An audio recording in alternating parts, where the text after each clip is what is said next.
بہت سارے نشے لوگوں کو لگے ہوئے ہوتے ہیں. ہر آدمی کوئی نہ کوئی نشہ کرتا ہے. کوئی دولت کا کرتا ہے, کوئی شہرت کا کرتا ہے, کوئی اپنی تعریف کا نشہ کرتا ہے. دو چار لوگوں سے تعریف سن کے مطمئن ہو جاتا ہے. ناراض تو نہیں ہو گیا اس جملے سے آپ؟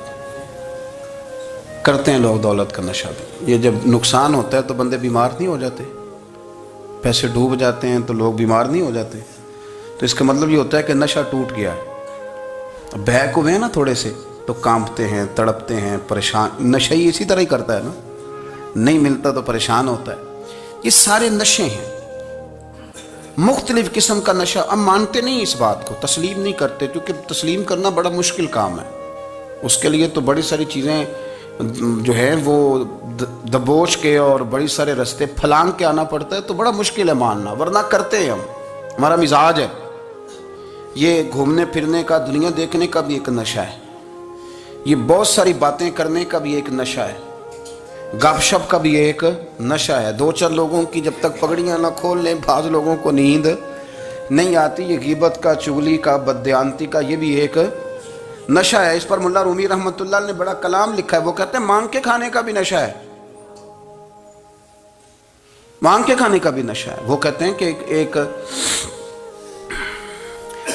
بھیک مانگنے والی خاتون تھی, تو بادشاہ کے پاس بھیک مانگنے آئی, تو بادشاہ کو پسند آ گئی, اس نے شادی کر لی. اب اس کو عادت تھی بھیک مانگ کے کھانے کی, تو وہ کنیزوں سے کہا کرتی تھی کہ فٹافٹ نہ روٹی لے کے آیا کرو, میں 2-3 دفعہ مانگوں تو پھر لایا کرو. کیونکہ ایک نشہ ہے نا, تو میں مانگوں 2-4 دفعہ تو پھر. تو انسان بہت سارے نشے کرتا ہے, یہ مانتا نہیں. یہ موبائل, یہ فیس بک, یہ سارے نشے ہی ہیں. اپنی فوٹو لگا لینا, سارا دن اسی کو دیکھتے رہنا. اور بڑے بڑے سیانے بندے جو وزادار ہیں,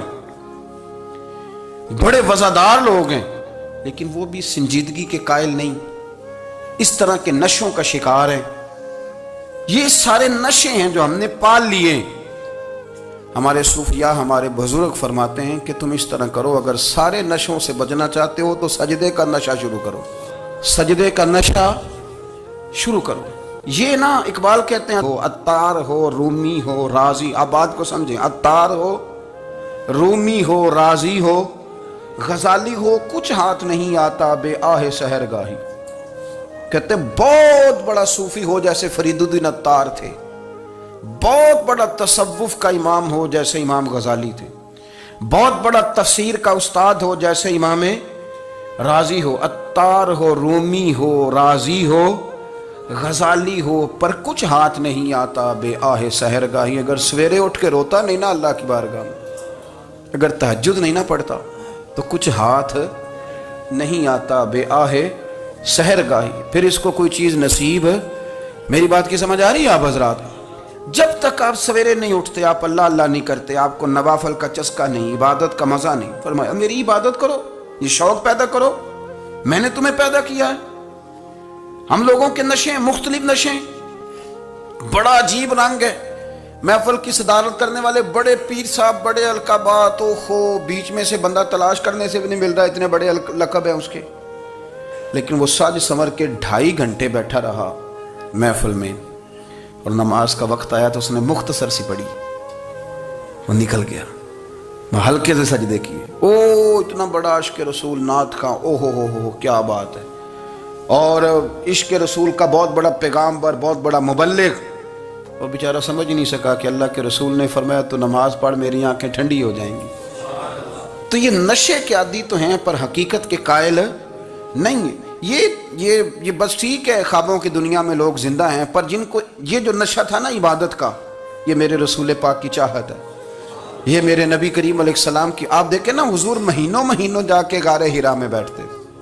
کیا وہاں تبلیغ کرتے تھے؟ کوئی کتاب لکھتے تھے؟ رسول کریم علیہ السلام مہینہ رہتے غار حرا میں.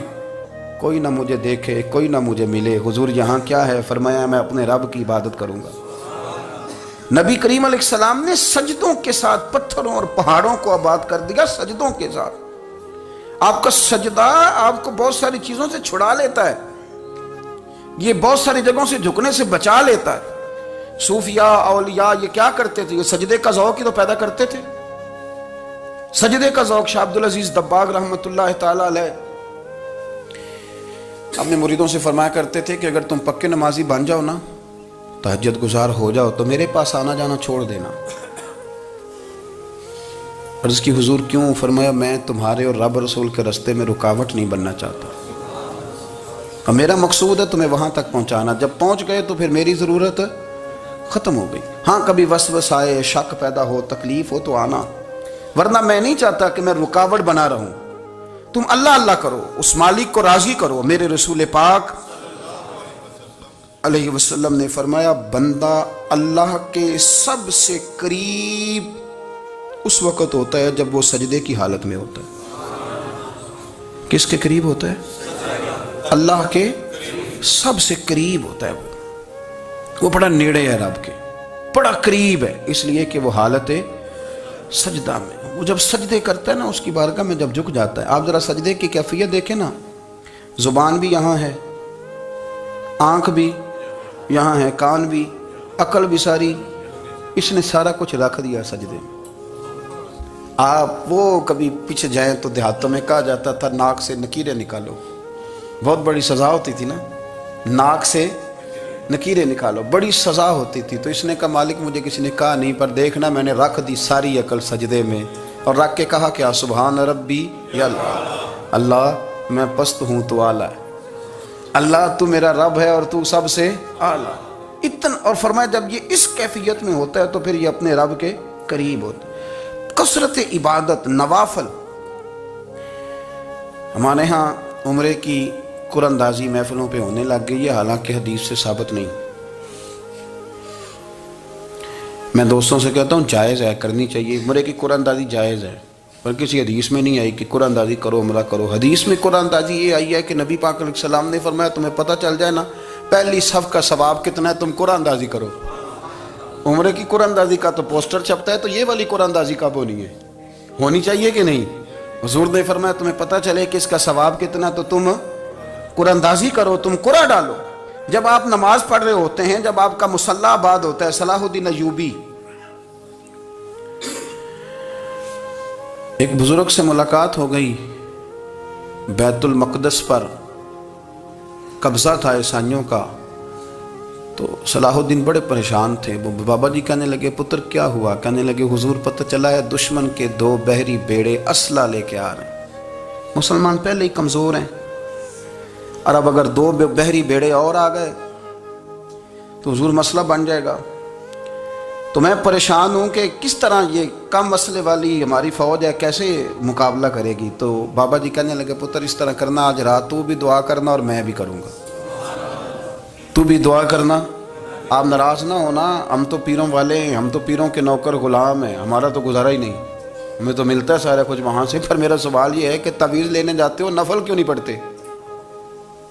رات اللہ اللہ کیوں نہیں کرتے؟ یہ بھی تو ہمارے بزرگوں کا ہی طریقہ ہے، انہوں نے تو ہمیں سکھایا ہے۔ صلاح الدین ایوبی سے بزرگوں نے کہا کہ رات آج نا اللہ اللہ کرنا، تو میں تیرے لیے دعا کروں گا، تو بھی دعا کرنا۔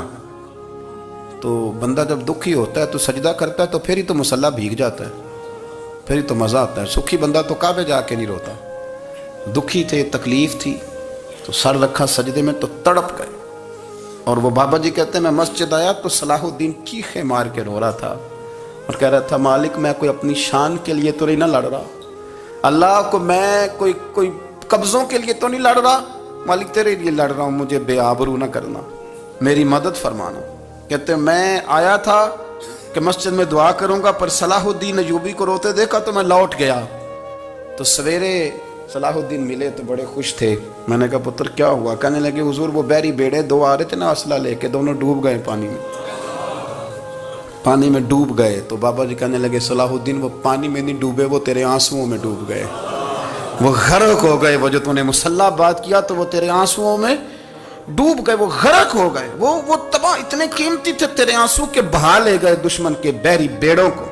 میرے بھائی ٹھیک ہو گیا جی، میرے عزیز سمجھ لیں اس بات کو ہمیشہ کے لیے، اور اس پر غور کر لیں اچھے طریقے سے کہ میرے رسول کریم سید عالم صلی اللہ علیہ وسلم نے نا ہماری توجہ دلائی، حضور نے ہمیں بتلایا، ہمارا ذوق بڑھایا عبادت کی طرف۔ ایک صحابی تھے حضرت ابو فاطمہ رضی اللہ تعالیٰ عنہ، یہ ترمذی شریف کی حدیث ہے۔ نبی پاک علیہ السلام نے فرمایا ابو فاطمہ قیامت کے دن مجھ سے جلدی ملنا چاہتے ہو کہ دیر کے ساتھ؟ تو کہنے لگے حضور کون ہوگا جو دیر سے ملنا چاہے گا؟ ہم نے تو جان دے دی وعدہ دیدار پر۔ اعلیٰ حضرت فرماتے ہیں جان دے دی وعدہ اور نقد اپنا دام ہو ہی جائے گا۔ مجھے لگتا ہے کہ یہ سودا نقد و نقد ہو جانا ہے، چونکہ ہم نے جان دے دی وعدہ دیدار پر۔ آپ نے وعدہ کیا تھا کہ مریں گے تو پھر زیارت ہوگی، تو مر گئے ہم زیارت کی خاطر۔ جان دے دی وعدہ دیدار پر تو نقد اپنا دام ہو ہی جائے گا۔ اے رضا ہر کام کا ایک وقت ہے، دل کو بھی آرام ہو ہی جائے گا۔ تو حضرت ابو فاطمہ رضی اللہ تعالیٰ عنہ سے نبی پاک صلی اللہ علیہ وسلم نے فرمایا جلدی ملنا چاہتے ہو کہ دیر سے؟ عرض کی حضور فٹافٹ ملنا ہے، میں نے قیامت کے دن آپ سے جلدی ملنا ہے۔ تو نبی پاک علیہ السلام نے فرمایا پھر اس طرح کرنا، دنیا میں رہ کے سجدے زیادہ کرنا، پھر سجدے زیادہ کرنا، قیامت میں ملاقات جلدی ہو جائے گی، قرب ملے گا تمہیں۔ اپنے بچوں کے اندر دیکھیں نا، ہم شوق پیدا کرتے ہیں، ہمیں صحیح لفظ نہیں بولنے آتے پر ہم بچوں میں شوق پیدا کرتے ہیں کہ پتر ڈاکٹر بن جائے گا تو بڑا نفع کرے گا، تو لوگوں کی خدمت کرے گا، ملک و ملت کی خدمت کرے گا، تیرے ابا کا نام روشن ہوگا، تیرے دادا کی تعریفیں ہوں گی۔ ہم یہ ذوق پیدا کرتے ہیں۔ ہم اپنے نوجوانوں کے اندر یہ فکر پیدا کرتے ہیں، انہیں ہم سمجھاتے ہیں کہ میاں جب تم پڑھو گے، محنت کرو گے تو فلاں آدمی کی طرح تمہارا نام ہوگا۔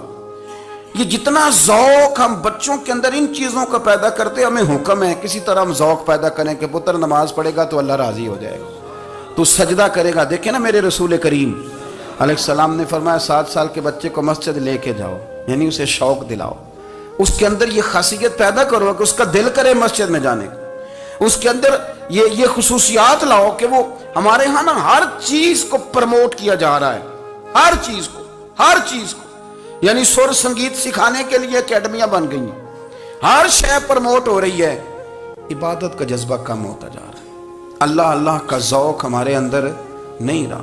اور اتنا مشکل ہم نے اپنے لیے بنا لیا ہے کہ وہ بندہ جو بڑی زبردست مذہبی گفتگو کر رہا تھا اور تگڑی بات کر رہا تھا، کیا بات ہے، لیکن نماز کے بارے میں کمزوری دکھا جاتا ہے، نوافل کے بارے میں وہ چپکے سے نکل جاتا ہے،